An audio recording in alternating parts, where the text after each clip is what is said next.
tuez-le.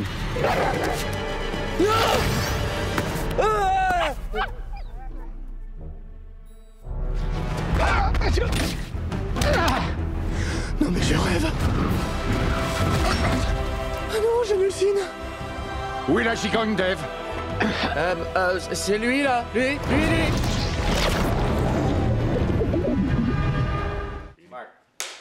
We are like magicians trying to deceive people for the purpose of their entertainment. When you go see a magician, you don't want to see how he does it. That's no fun. You want to be fooled. You want to be amazed. You want to be shocked. And that's what we try to do with movies. You know Nick Cage isn't actually a sorcerer, but for those, an hour and 45 minutes, you sure want to forget that he's anything but that.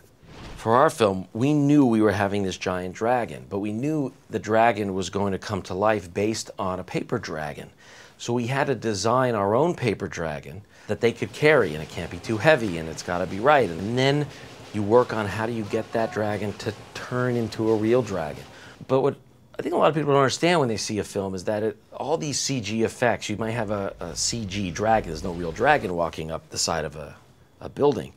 But if that dragon pulls down a sign, that's a real sign. So you have to build the sign, make an explosion, or rip it out of a building, and then you put the dragon in. So all of these different departments on a film have to work together. In particular, the lighting. Because if the dragon breathes fire, that fire makes light. But if you're putting in the fire later on, you can't put the light in later on the actor. So you've got to light them up at the exact second you want the fire, and you got to make those decisions very early. These kind of fireballs that they throw around, energy balls, and it's something that's fun to watch. It took us a long time to create it and get it the way we wanted it, but Nick certainly shows how he creates it and passes it on to Jay. New York is a fantastic city. It's a financial capital of the world. It's a fashion capital of the world. I mean, it's got so much going on. It's a very small island with all these buildings crowded together, so it's a great place to film. With New York, you want to do two things. You want to find the beautiful little spots no one has really filmed before, and little places that feel like you're in New York but you haven't seen. And then you want to go find the places everyone's filmed before and everyone knows. So I wanted to mix in so we knew where we were in New York and find icons. But for example, the Wall Street Bull, and we've seen that in the Wall Street area.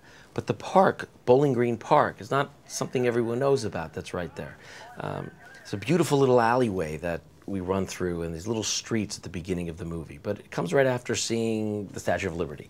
So you really want everyone to know it's that New York, but it's also an unseen and sort of mysterious New York.